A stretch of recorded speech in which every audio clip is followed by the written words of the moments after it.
on a separate topic, I mean, you think our run is bad. We have to look at Arsenal's run because, oh my life, what a hard start to the season they have. Manchester United on opening day, and then in week 3 they come to Anfield. So they come to United, they go to United, and they go to Liverpool in the opening 3 games. Now, if they don't sort their business out, I'm looking at this as a rival. They are in for a real rude awakening. They have got to start signing some players because that is a hard start.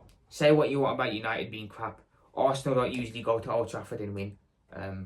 They don't come to Anfield and win ever, really. So they're going to need to sign some players because that is a difficult run. They've got City as well at home coming up after that soon.